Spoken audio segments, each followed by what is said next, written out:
Assalamualaikum warahmatullahi wabarakatuh. Halo, selamat pagi pemirsa setia RCTV. Kembali saya Afif Rifai hadir di hadapan Anda pemirsa di Selamat Pagi Cirebon edisi hari ini hari Rabu 10 Juni 2015. Pemirsa, tema kita di pagi ini yakni pecah kongsi partai koalisi. Ini sebuah tanda tanya besar pemirsa, apa betul ini terjadi pecah kongsi? Nah, hal-hal semacam itu yang nanti akan saya tanyakan ke narasumber kita di pagi ini. Nah, untuk menjelaskan apa yang tadi saya sampaikan bersama saya di pagi ini, saya sudah hadirkan beberapa orang narasumber pemirsa. Yang pertama saya kenalkan dulu ke pemirsa. Ada Mbak Sri Mariati MA. Ini dari DPD Partai Golkar Kota Cirebon. Selamat pagi, Mbak Sri. Selamat pagi, apa Mas kabarnya? Afif. Baik, alhamdulillah. Silakan duduk, Mbak Sri. Dan berikutnya kasih. ada Pak Panji Amiarsa SHMH. Ini perwakilan dari Partai Demokrat Kota Cirebon. Selamat pagi, Bang Panji. Apa kabarnya juga? Baik. Selalu biru ya. Cincinnya juga ya. Silakan duduk, Bang Panji. Dan berikutnya ada Mas Samsudin Kadir, ya, analis politik. Ya, selamat pagi, Bang Kadir. Ya. Apa kabarnya juga? Ya, silakan duduk, Mas Kadir. Ya. Ke Bang Panji dulu nih, sambil diminum. Hari-hari ini apa yang sedang dikerjakan nih, Bang? Hari-hari ini Iya, untuk partai. untuk partai. Iya, untuk partai. Tentu partai hari-hari kebelakang dan hari ini fokus di dalam rangka mengambil keputusan Penentuan E2. keterkaitan dengan calon E2 E2. Partai Demokrat. Itu Bang, seperti itu, dinamikanya masih terus. dinamikanya masih terus Berlanjut, ya. berlanjut ya. Day to day-nya selalu berubah-ubah. Iya, termasuk berita-berita di hari ini. Dinamis. Dinamis. Sesuai dengan politik juga ya, dinamis juga. Oke, Bang Panji, terima kasih sudah hadir di Selamat Pagi Cirebon. Mbak Sri, hari-hari ini apa yang sedang dikerjakan nih? Sama seperti Bang Panji? Ya, sama seperti Bang Panji ya. Iya, karena memang ini dikejar waktu juga. Dikejar waktu seperti juga. itu, ya. Tentang penentuan E2. Betul. Tapi sudah sepakat bahwa Golkar ya? Sepakat. Mengusung siapa itu? Mengusung tentunya Ketua DPD Ketua Partai. DPD. Oke, terima kasih sudah hadir di Selamat Pagi Cirebon. Mas Kadir, hari-hari ini Ya. mengamati, menulis? Ya, persiapan pekerjaan ini aja untuk bedah buku aja yang Betul. politik. Ya. Oke, terima kasih juga nih sudah pada hadir di Selamat Pagi Cirebon. Ya, pemirsa, nanti Anda bisa berinteraktif langsung di line telepon 0314821138 ataupun nanti Anda bisa memberikan komentar Anda, pendapat Anda, pertanyaan Anda lewat pesan pendek atau SMS ya ke nomor yang tertera di layar kaca Anda. Topik kita di pagi ini, pecah kongsi partai koalisi, sebuah tanda tanya pemirsa ya. Pemirsa di rumah jangan kemana-mana, kami akan segera kembali. Tetap di Selamat Pagi Cirebon.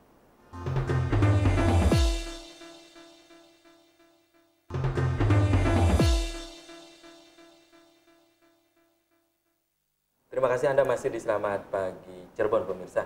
Nah, di sepanjang acara ini kami juga mengundang Anda untuk berpartisipasi atau Anda bergabung di line telepon 0231482138 atau Anda bisa mengirimkan pesan pendek atau SMS ke nomor yang tertera di layar kaca Anda. Topik kita di pagi ini, pecah kongsi partai koalisi. Saya ke Bang Panji. Bang Panji, ini Demokrat sepertinya berjalan sendiri, meninggalkan Golkar dengan Partai Persatuan Pembangunan. Apa betul demikian Bang Panji? Tidak. Tidak. Anda mengatakan tidak, apa buktinya tuh? Tidak, ya. Saya sampaikan bahwa dengan kebutuhan pengisian calon wakil wali kota ini, Partai Demokrat sudah secara internal melakukan rapat pengurus. Rapat pengurus. Di dalam rapat pengurus itu diputuskan dua hal sebetulnya. Pertama, pengurus atau DPC memandatkan kepada ketua DPC untuk membangun komunikasi politik dengan pimpinan parpol pengusung yang Partai lain. pengusung yang lain. Kemudian soal nama itu sangat digantungkan kepada faktor siapa yang dikehendaki oleh Pak Wali Kota. Pak Wali Kota. Dalam Karena ini Pak kan Ajis harus ya? berpasangan. Dan perlu Jadi menunjang tidak ada tinggal keputusan meninggal yang- gitu? Tidak. Yang berikutnya adalah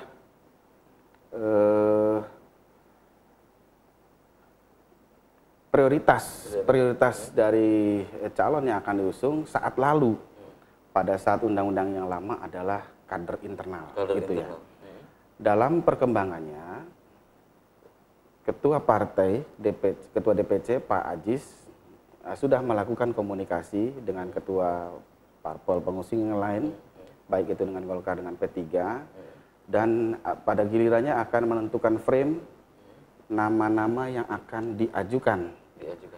Seperti itu ya. Nama-nama sebelum undang-undang yang baru, frame ini hanya memberikan alternatif nama, nominasi, lantas yang menentukan adalah Pak Wali Kotanya. Wali Kotanya. Seperti itu, ya. Oke. Tetapi dalam perkembangannya karena undang-undang yang baru, ya, maka ini menjadi berubah. Nama-nama yang ada dalam frame ini harus dipilih 2, kemudian diajukan ke DPRD untuk dilakukan. Kalau kita kilas balik ke undang-undang yang lama, nama Anda juga disebut-sebut ketika itu kan, untuk menjadi pendamping Pak Aziz dari internal itu kan. Oleh radar begitu. Iya. Oke, tahan dulu Bang Banji. Saya ke Mbak Sri nih. Iya. Partai Golkar, nah di beberapa media kemarin Iya. juga, ini P3 dengan Golkar sepakat ketika Pak Aziz ada rapat gitu ya dengan partai pengusung ketika itu, justru Golkar dengan P3 keluar dari rapat itu gitu. Apa betul demikian? Mungkin di beberapa berita di media lokal seperti itu. Gitu. Seperti itu ya. Iya. Beberapa kali memang sudah dilakukan pertemuan ya antara partai pengusung dan juga Pak Wali Kota yang hari ini memang sedang melakukan komunikasi yang aktif dengan kita semua. Saya pikir tidak ada walk out ya, tidak ada walk out. Hanya saja memang ada beberapa yang belum sempat terselesaikan. Termasuk apa belum sempat terselesaikannya tuh? Saya pikir memang ini bukan hal Apakah yang... karena Pak Aziz lebih memilih ke Mbak Eyang Charlie gitu, yang ramai di media masa juga? Gini. Dalam rapat-rapat partai pengusung, Pak Aziz belum pernah menyebutkan nama. Belum pernah? Ya. Kalaupun menyebutkan nama mungkin tadi kata seperti Mas Panji ya, ramai di media kali ya. Iya. Tapi memang pada saat rapat pengusung, Pak Aziz belum sempat menyampaikan nama yang akan diusung dari Partai Demokrat seperti itu. Tapi kan di beberapa media juga ini belakangan beberapa hari kemarin juga Pak Aziz sudah menyebutkan ada beberapa dipandang perlu untuk mengambil posisi wakil di sisa masa jabatannya itu Mbak Eyang Charlie gitu seperti itu. Memang nggak mungkin nanti bisa diselesaikan ya pada rapat partai pengusung saya pikir. Jadi ya, ini karena kalau tinggal meninggal itu tidak ada. Tidak ada dusta di antara kita gitu. Tidak ada dusta di antara kita ya. Saya pikir nanti dan semuanya bisa diselesaikan dengan baik lah. Teman-teman ini kan ada 3 partai pengusung ya yang nanti bisa didiskusikan. Saya pikir ketika awal pencalonan juga Pak Aziz mengatakan bahwa Aziz tidak pernah bisa dipisahkan. Saya pikir ini juga akan dibuktikan seperti itu. Oke. Tahan dulu, saya ke Mas Kadir. Ini lemparan bola kemarin yang disampaikan oleh Pak Wali Kota, Pak Aziz sebagai Ketua DPC Partai Demokrat juga.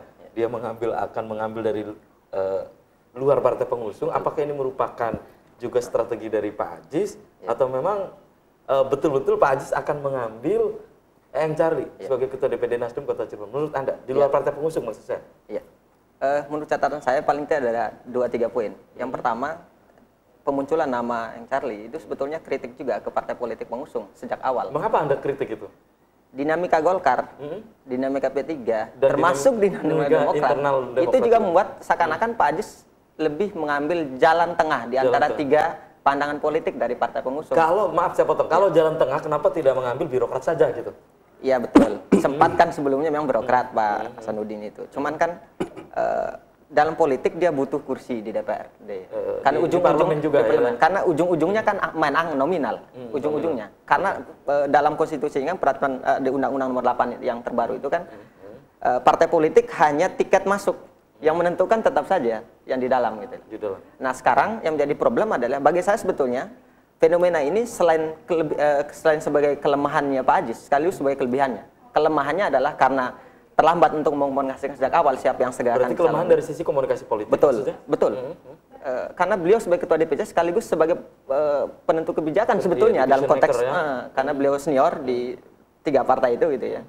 Idealnya punya peran penting.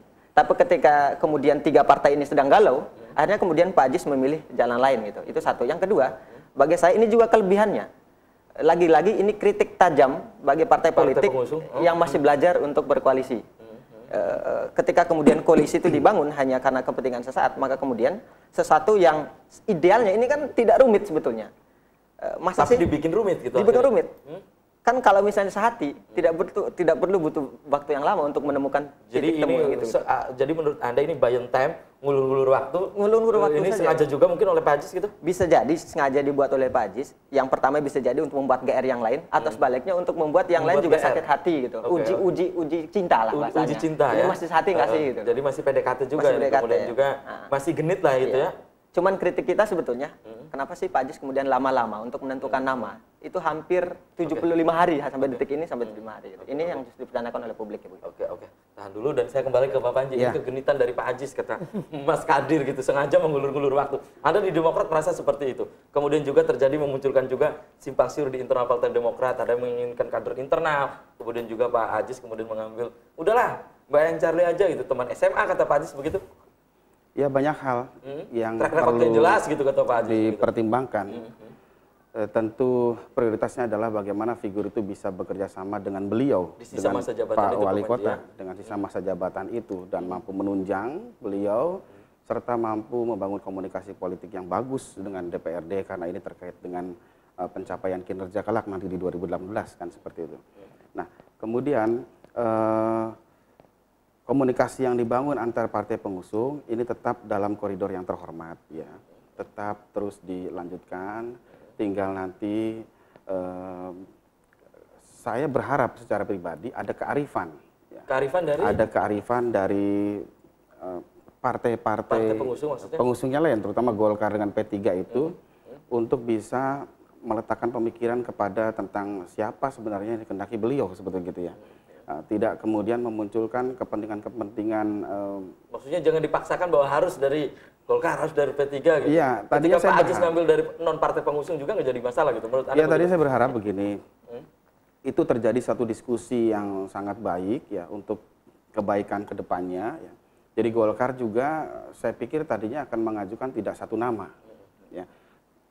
Tetapi kemudian muncul undang-undang yang baru, maka itu ada satu kepentingan-kepentingan rupanya yang menurut saya cukup wajar untuk kemudian partai-partai pengusung ini juga memperjuangkan untuk kepentingan politiknya masing-masing ya seperti itu ya.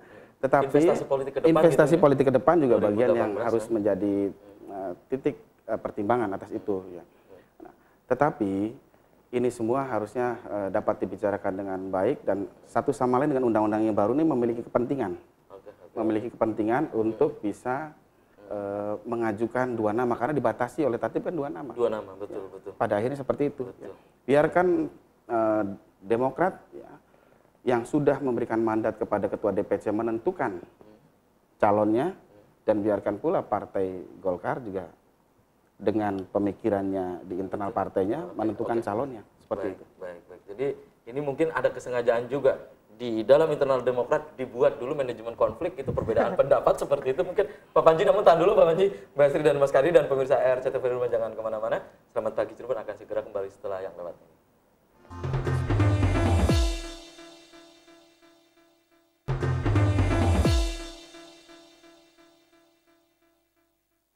Ya, selamat pagi Cirebon masih di hadapan Anda pemirsa. Sebelum saya lanjutkan, saya bacakan dulu headline dari koran Radar Cirebon hari ini, edisi Rabu 10 Januari 2015 yang diturunkan oleh koran Radar Cirebon hari ini. Rupiah loyo, sembako naik pemirsa. Mengapa loyo pemirsa? Silakan Anda baca selengkapnya di koran Radar Cirebon hari ini. Kemudian masih di headline, ya, Jokowi pilih Gatot sebagai Panglima TNI. Itu salah satu headline dari koran Radar Cirebon hari ini. Kemudian dari halaman Cirebon Metropolis. Ini dari kota Cirebon pemirsa. Butuh 50 miliar untuk membangun flyover. Kemudian juga nih, ini yang sedang kita perbincangkan di Selamat Pagi Cirebon edisi kali ini pemirsa. Ajis gagal bawa dua nama calon wakil wali kota ke gedung DPRD. Dua nama itu siapa pemirsa? Silahkan Anda baca selengkapnya di koran Radar Cirebon hari ini di halaman Cirebon Metropolis. Kemudian dari halaman Kabupaten Cirebon nih. Ya, Bupati tuding DPRD tak paham aturan. Aturan tentang apa pemirsa? Silakan Anda baca selengkapnya di koran Radar Cirebon hari ini. Kemudian dari headline dari koran Rakyat Cirebon, koran politik terbesar di wilayah Ciayu Majakuning pemirsa. Wali kota lobi ketua Panli. Ya, pertemuan tertutup, jadwal penyerahan nama calon wakil wali kota selalu berubah-ubah. Mengapa selalu berubah-ubah pemirsa? Silakan Anda baca selengkapnya di koran Rakyat Cirebon hari ini. Partai pengusung tolak Yang Charlie.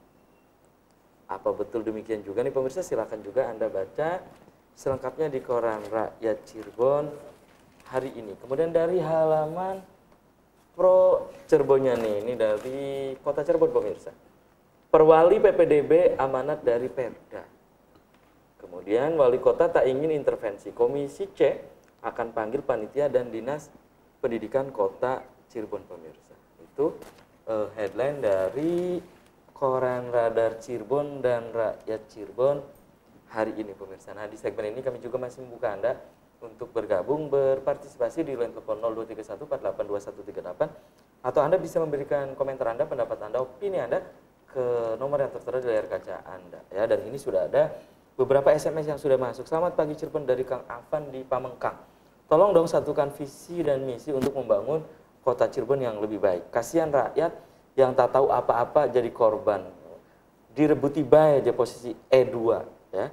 Dan juga ini masuk lagi nih, kebijakan Pak Ajis menunjuk Eeng Charlie sebagai wakilnya sangat tepat untuk kemajuan Kota Cirebon, untuk partai pengusung ya, untuk bersatu mendukungnya tanpa ada kepentingan politik, tapi mengedepankan kepentingan bersama untuk Kota Cirebon dari Muklis Karya Mulia Kota Cirebon. Nah, saya ke Mbak Sri Mariati. Mbak Sri, ini apa yang dilakukan oleh Demokrat selama ini dengan berita-berita kemarin, kalau kita korelasikan Golkar, P3 sepertinya juga tetap ngotot dengan kalau P3 itu sudah pasti ke Pak Toto seperti dikatakan oleh Ketua DPC-nya Pak Muksidi. Nah, kalau di Golkar sendiri menghadapi berbagai macam, boleh dibilang ini dalam tanda kutip bola liar ya, ke sana kemari.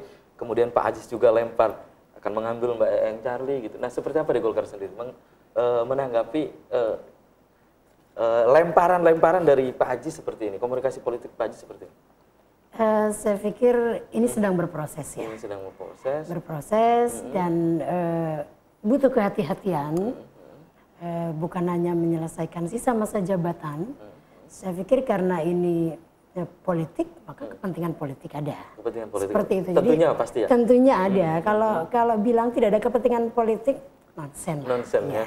Artinya bahwa memang Golkar saat ini juga kita sedang melakukan kehati-hatian agar juga tidak melanggar aturan yang memang sudah ditetapkan seperti itu. Jadi intinya kami masih membangun komunikasi dengan partai pengusung yang tentunya demi kebaikan bersama. Jadi kalau ada lemparan komunikasi dari Pak Ajis yang akan mengambil beberapa hari belakangan, mengambil Mbak Eeng Charlie, itu menurut Anda hanya sebagai lemparan saja atau memang betul-betul akan terjadi? Saya nggak tahu apakah ini betul-betul akan terjadi ya, tapi yang pastinya kita masih punya waktu untuk melakukan diskusi dengan partai pengusung dan Panli juga kemarin menyampaikan bahwa kita masih diberi waktu dan mudah-mudahan nantinya akan membawa keputusan yang terbaik. Oke, tahan dulu dan saya ke Mas Kadir. Kemarin juga disebut-sebut nama Edi Suripno. Kemudian ini kan di luar partai pengusung juga. Pak Ajis sendiri juga menyebut ya, bisa saja Edi Suripno, bisa saja Eeng Charlie. Ini sengaja dimainkan oleh Pak Ajis dengan itu ya, dengan apakah juga antitesis, sintesis, antitesis, tesis, kemudian sintesis seperti itu. Iya, harus diakui secara jujur bahwa Pak Ajis itu adalah politisi senior. Tentu beliau punya pemikiran yang matang begitu. Termasuk ketika kemudian saya sebetulnya melihatnya ini biang dari awal dari tiga partai politik yang tahan dulu lama. Ini sudah ada pemirsa yang coba interaktif. Halo, selamat pagi Cirebon. Halo, selamat pagi Cirebon. Halo. Halo, selamat pagi Cirebon. Halo. Iya, dengan siapa di mana Bapak? Halo. Ya, terputus Mas Kadir. Silakan Mas Kadir dilanjut. Ya. Kalau dalam komunikasi politik kan siapa saja sebetulnya yang disebut gitu. Cuman kan namanya pencalonan itu kan memenuhi syarat konstitusional ya. Dalam Undang-Undang Nomor 8 yang terbaru itu niscaya tiket untuk masuk itu harus melalui partai pengusung itu. Nah, yang menjadi problem sekarang adalah apakah orang-orang yang disebut itu masuk dalam kategori partai pengusung atau tidak. Itu satu. Seperti ada satu pilkada di wilayah yang lain di Sumatera kemarin itu ada satu kabupaten yang melakukan hal yang sama, kemudian digugat, akhirnya batal karena gitu ya? Tidak menggunakan hal yang sama. Itu tadi kehati-hatian itu kata Mbak Sri. Bisa jadi begitu. Nah, menurut saya ini juga sebagai catatan bagi Pak Ajis ketika kemudian melemparkan itu dalam komunikasi politik ya mangga gitu. Tapi ketika kemudian itu nanti final gitu. Kemudian apalagi meninggalkan serta-merta partai pengusung ketika gerbong partai pengusung itu menjadi bukan sekedar kerugian bagi Pak Ajis menurut saya, tapi juga kerugian secara kalkulasi politik atau iya betul. Di DPRD berapa sih sebetulnya yang mengusung beliau? Kan ujung-ujungnya di angka di situ sebetulnya. Di parlemen itu ya, iya. kekuatan di Karena partai politik sebetulnya syarat masuk saja. Walaupun nanti pasti ada kombinasi antara dua kekuatan parpol dan kekuatan parlemen begitu. Tapi lagi-lagi ujungnya, jadi hulunya itu adalah partai politik, hilirnya itu di situ yang menentukan. Oke. Bisa saja misalnya di DPRD jangankan tanpa partai pengusung, partai yang non pengusung bisa jadi ngusung Pak Ajis, yang diusung oleh Pak Ajis. Tapi syarat masuknya itu yang paling penting. Syaratnya itu yang paling penting. Kak, ini berandai ketika Pak Ajis nanti mengambil Mbak Eng Charlie, ya. Menurut Anda ini ada deal tertentu dengan partai pengusung, gitu ya? Atau memang ada kepentingan jangka panjang, misalnya 2018 gitu? Ya bisa jadi juga kalau politik dalam pengertian yang lebih kasar, ini adalah cara lain Pak Ajis untuk menutupi ruang belajar bagi orang yang hendak berkontestasi tahun 2018 begitu ya. Ya dari sekarang saja ditutup secara secara pelan-pelan. Bisa aja. Satu itu yang pertama. Yang kedua, bisa jadi menurut Pak Ajis Nasdem lagi seksi. Partai baru yang tidak punya masa lalu begitu. Ya lebih dia lempar ke Nasdem. Dilempar ke Nasdem dan bisa jadi juga Nasdem punya komunikasi yang bagus ke Pak Ajis gitu. Iya, jadi ini zigzag saja dari Pak Ajis. Ya, bisa saja begitu. Oke. Jadi Mas Panji, Bang Panji, ini zigzag saja dari Pak Ajis. Selama ini yang sengaja dimainkan oleh Pak Ajis. Seperti yang saya tangkap dari Mas Kandir gitu. Konflik internal, maksudnya perbedaan pendapat di internal Partai Demokrat, kemudian juga Pak Ajis mengambil Mbak Eng Charlie gitu. Itu katanya zigzag saja. Menurut Anda?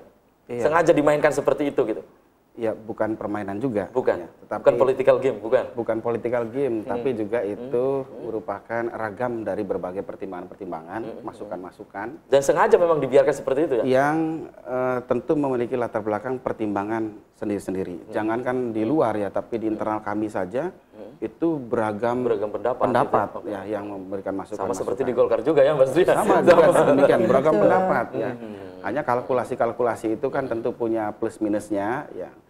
Namun bedanya di partai kami, di Demokrat ini, kami sudah menyerahkan sepenuhnya kepada beliau, Ketua DPC, pada gilirannya. Oke, dan ini sudah ada SMS lagi yang masuk dari Trisno di Duku Semar. Penggantian posisi wakil wali kota mutlak harus dilakukan. Kalau Pak Wali Kota ingin kiprah politiknya semakin disenangi dan disegani oleh masyarakat Kota Cirebon, tidak banyak yang harus dipertimbangkan oleh Pak Ajis. Tapi siapapun yang dikehendaki Pak Ajis, semua pihak harus menerimanya. Dari Trisno di Duku Semar. Kemudian masuk lagi. Ini selamat pagi Indonesia. Selamat pagi Cirebon maksudnya. Selamat pagi Cirebon. Untuk masalah wakil wali kota Cirebon E2 lebih baik nggak usah ada E2. E2 lagi. Kalau akan jadi masalah di partai pengusung. Ini dari Asnawi, warga kota Cirebon. Mbak, ini tadi apa yang disampaikan oleh Bang Panji ya, bahwa ini sengaja juga mungkin dimainkan agar letupan-letupan ini rame. Ada keuntungan mendongkrak popularitas juga gitu kan, termasuk Pak Panji juga disebut-sebut pernah gitu kan sebagai calon mendampingi Pak Haji dari internal. Pendapat Anda Mbak Sri Mariati tentang beragam pendapat di internal Golkar juga kan seperti itu? Saya pikir sama saja ya. Beragam pendapat itu pasti akan ada dimanapun, di sebuah organisasi manapun pasti itu akan ada, dan ketika tidak sama saya pikir juga sama saja. Hanya saja memang hari ini pasca reformasi inilah semua partai ini saya pikir tidak ada partai senior ya, tidak ada politisi seniornya sebagainya, tapi semua ini sama sedang melakukan pembelajaran. Berpolitik yang baik, berpolitik yang santun. Seperti itu, sehingga Fatsun memang politik juga etika politik dan lain sebagainya. Jadi saya pikir memang ini salah satu juga pengujian bagi kita semua ya, bentuk ujian bagi kita semua. Apakah kita bisa melewati ini bukan hanya sekedar pemenuhan undang-undang saja, tetapi juga bagaimana nanti kita mampu memberikan contoh bagaimana berpolitik yang baik kepada masyarakat. Itu yang penting. Oke, ini saya akan menanyakan juga ke Mbak Sri ya. Mbak Sri, ketika Pak Ajis mengambil bukan dari partai pengusung, Golkar akan seperti apa? Menarik dukungan atau seperti apa? Saya pikir kembali lagi kepada pemenuhan undang-undang ya, yang sudah jelas di pasal 176 bahwa yang disampaikan oleh wali kota adalah dari partai pengusung.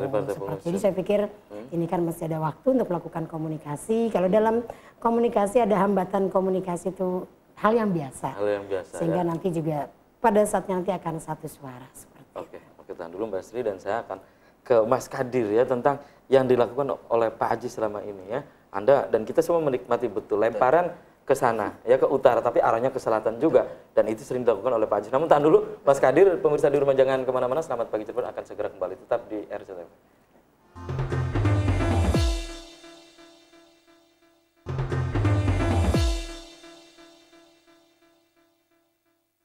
Terima kasih Anda masih di Selamat Pagi Cirebon pemirsa. Di segmen terakhir ini kami juga masih membuka Anda untuk berinteraktif langsung maupun Anda untuk mengirimkan pesan pendek atau SMS ke nomor yang tertera di layar kaca Anda. Tema kita di pagi ini, pecah kongsi partai koalisi. Ini sebuah tanda tanya pemirsa, apa betul demikian? Nah, saya ke Mas Kadir. Mas Kadir, ini kan menurut Anda idealnya nih partai pengusung yang di beberapa media juga ketika rapat 2 kali ini Golkar dengan P3 juga walk out gitu kan, tidak mengikuti rapat terus, kemudian juga terjadi miskomunikasi gitu. Menurut Anda idealnya partai pengusung itu harus seperti apa? Kemudian juga ada organ yang memenangkan Pak Anu Aziz ketika itu, loyalis Aziz kalau tidak salah ya. Itu harus seperti apa? Memang lagi-lagi harus duduk bersama, cari titik temu secepatnya gitu. Karena gimana pun konflik, saya membaca ini sebagai konflik dan tanda kutip gitu ya. Ketika kemudian publik menanti sang wakil wali kota yang menopang kerja Pak Aziz sebagai wali kota dengan begitu banyak masalah di Cirebon ini, idealnya memang tidak terlalu lama-lama begitu. Jangan sampai lagi-lagi orang bilang jangan sampai 100 hari ini kerja Pak Aziz hanya sibukkan untuk mencari pasangan. Mencari pasangan. Itu satu. Yang kedua, menurut saya memang partai politik karena di konstitusi, di peraturan perundang-undangannya mengatakan diusung oleh partai politik, diusulkan begitu. Jadi dengan begitu sebetulnya tidak mesti dari partai pengusung. Dalam tanda kutip secara konstitusional, tapi secara tidak disebutkan secara langsung. Iya, tetapi dalam nalar politik, terutama ketika kemudian nanti di dewan, itu memang basis partai politik mesti harus didengar, gitu. Termasuk suara-suara publik yang memang menginginkan dinamika politik di kota ini dinamis, tidak gaduh begitu dan seterusnya. Gitu. Jadi kemudian yang ketiga yang paling penting itu fokuslah untuk membicarakan hal-hal yang lebih penting lagi untuk partai politik ke depan, karena lagi-lagi siapapun wakil wali kotanya, publik tidak penting begitu, sebetulnya. tidak penting ya. Yang penting visi ramah itu tetap tereksekusi, bisa di follow up ya, bisa dilanjutkan. Terus agenda pembangunan terus berlanjut. Saya kira begitu. Bang Panji, apa betul ada 2 nama yang sudah ada di saku Pak Wali Kota tentang wakilnya? Saya tidak, secara formal saya nggak ya. Ada 2 nama katanya ini yang ramai beredar di teman-teman media, di masyarakat gitu. Banyak nama. Banyak nama. Masih banyak nama. Masih Pak Panji sendiri. Internal begitu. Iya. Masih banyak nama. Jadi selama ini yang dilakukan oleh Partai Demokrat setelah menyerahkan semua itu ke Pak Aziz ya sebagai ketua DPC, sebagai wali kota juga, apa yang dilakukan oleh Demokrat? Tetap mengontrol, memberikan masukan atau seperti apa? Masukan ya sebagai bentuk dari kami tugas-tugas kader untuk bisa menghasilkan satu keputusan terbaik untuk Pak Wali Kota sendiri maupun partai ya. Tetapi pada gilirannya kami secara politik dewasa untuk bisa menerima dan mendukung siapapun ya yang dipilih oleh Pak Wali Kota gitu, yang kemudian diajukan kepada DPRD. Demikian posisi kami di partai. Kalau Golkar sendiri ini untuk komunikasi, menjalin komunikasi, sepertinya berita-berita juga mengalami deadlock lah komunikasinya, kemudian juga di depan deadlock, tetapi kemudian di belakang juga ikut rapat gitu, seperti itu. Ini sebenarnya seperti apa sih Mbak? Iya, komunikasi tetap dibangun ya. Saya yakin bahwa Golkar partai yang terbuka untuk bisa menerima saran dari banyak pihak, terutama untuk bagaimana nanti ini goal dari Pak Wali ini yang mendampingi Pak Aziz ini. Jadi teman-teman di partai tetap melakukan komunikasi yang intens, ada 2 partai pengusung, P3 maupun Golkar, dan pastinya ini akan dibawa nanti ke rapat partai pengusung. Oke, yang saya tanyakan tadi sebelum ditutup jeda iklan, ketika usulan dari Partai Golkar kemudian juga tidak diterima oleh Pak Aziz, apakah akan terjadi talak politik? Saya kira semua akan paham tentang undang-undang politik ya, dan juga undang-undang pemilihan ini, jadi undang-undang pilkada. Jadi saya pikir pada akhirnya nanti akan ada keputusannya seperti itu. Tapi tetap mendukung Ketua DPD. Jelas. Ya, Ketua DPD ya. Ya, termasuk P3 juga ya. Kita lihat nanti. Oke. Kak, Mas Kadir, selama ini yang dibangun komunikasi politik oleh Demokrat nih ya, sepertinya Golkar dalam tanda kutip sangat mesra sekali dengan P3 ini di Kota Cirebon untuk mengusulkan Ketua DPD Partai Golkar, Ya. P3 itu. Dan beberapa kali juga diperbincangkan di Selamat Pagi Cirebon. Nah, kalau Partai Demokrat sendiri, ini sepertinya boleh dibilang ini ada garis, ada pengkaplingan lah. Bahwa ini menurut Anda seperti apa? Komunikasinya gitu. Ya memang secara sosiologis politik gitu. Sejak lama Golkar dan P3 itu partai lama yang sudah chemistry-nya udah jauh gitu ya. Itu satu. Yang kedua, memang Demokrat ini kan baru. Jadi untuk mencari titik temu, mencari chemistry dengan partai yang sudah berlama jatuh cinta itu susah. Jadi mengganggu orang berpacaran itu kan susah.